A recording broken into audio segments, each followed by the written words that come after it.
शहर के कवैया थाना परिसर में डीआईजी संजय कुमार ने प्रेस वार्ता का किया आयोजन। लखीसराय शहर के कवैया थाना परिसर में प्रेस वार्ता का आयोजन किया गया तथा प्रेस वार्ता के आयोजन को लेकर तमाम पत्रकारों की मौजूदगी में मुंगेर प्रक्षेत्र के डीआईजी संजय कुमार ने अपने संबोधन में बताया गया कि शहर के कवैया थाना क्षेत्र के वार्ड संख्या 15 में गोलीबारी की घटना को लेकर विस्तृत तौर पर जानकारी देते हुए उन्होंने क्या कुछ कहा, आइए सुनते हैं उनकी ही जुबानी। मोहल्ला है। वहीं पर आशीष चौधरी और दुर्गा झा दोनों पति पत्नी के तौर पर रह रहे थे। इन दोनों के बीच में काफ़ी अंतरंग संबंध पहले से रहे हैं और ये दोनों साथ रह रहे थे।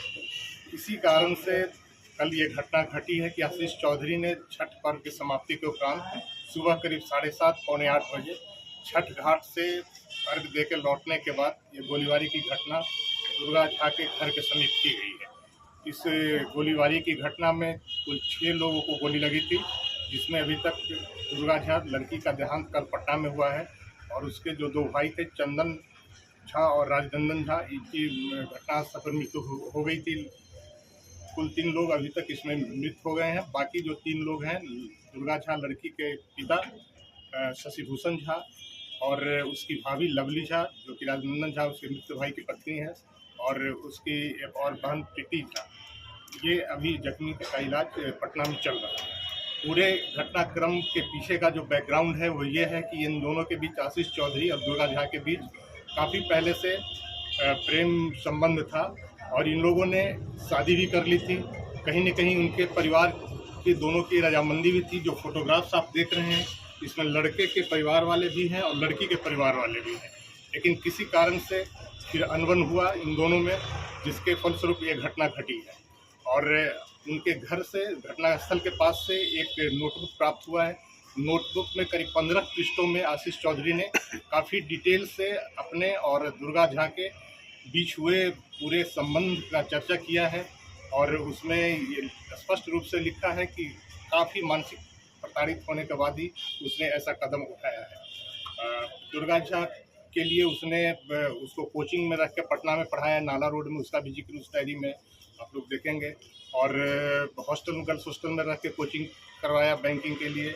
अपना हिस्से की ज़मीन उसने बेच दी अपने भाई के नाम से।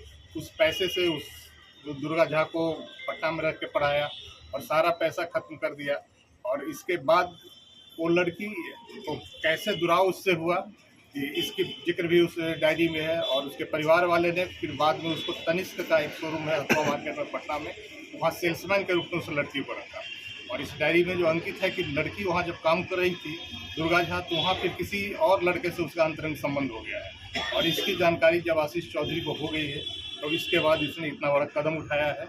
और इसमें जो उसने अपना 15 पृष्ठों में जो बयान दर्ज किया है अपना, उसमें इसने उल्लेख किया है काफ़ी सोच विचार करने के बाद, काफ़ी मानसिक रूप से प्रताड़ित होने के बाद ये घटना उसने किया है। और ये घटना तो जघन्य है, लेकिन पुलिस इसमें काफ़ी त्वरित कार्रवाई करते हुए, इसमें जिसने लाइनर की भूमिका निभाई है जिस लड़के ने, उसका नाम है राजन पासवान उर्फ समीर राज। इसकी गिरफ्तारी हो गई है। पूरे CDR के लोकेशन से, वैज्ञानिक अनुसंधान से यह साबित हो गया है कि पूरा घटना का लाइव लोकेशन आशीष चौधरी को ये समीर पासवान दे रहा था। CDR से बात प्रमाणित है कि हर 15 मिनट पर, 20 मिनट पर 4 कॉल हैं। 7 बजे से लेकर 7:30 के करीब, 7:45 के करीब तक कॉल से वो बताते गया है। और घटनास्थल पर इसी के लाइव लोकेशन देने पर वहाँ पर पूछ के आशीष चौधरी ने गोलीबारी की घटना की गई है। तो इसमें लाइनर की भूमिका निभाने वाले समीर राज उर्फ राजन की गिरफ्तारी हो चुकी है।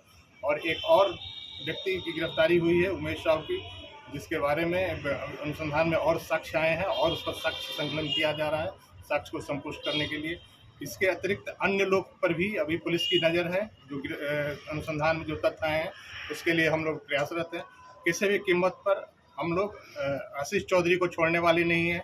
ये घटना उसने किया है, मानसिक रूप से भले ही प्रताड़ित हुआ हो, लेकिन घटना जघन्य है और अपराध के दृष्टिकोण से ऐसी घटना को पुलिस कभी बर्दाश्त नहीं करेगी। और इस पर हम लोग काफ़ी कार्रवाई कर रहे हैं। रात में भी रेड हुआ है। आज भी आशीष चौधरी के जो संभावित ठिकाने हैं पुलिस की नज़र में, उस पर पुलिस की टीम जा चुकी है और दूसरी कुछ टीम भी रवाना हो रही है उसकी गिरफ्तारी के लिए। और उम्मीद है कि जल्दी ही हम लोग आशीष चौधरी को भी पकड़ने में कामयाब हो पाएंगे और आशीष चौधरी को निश्चित रूप से पुलिस पकड़कर कार्रवाई करेगी।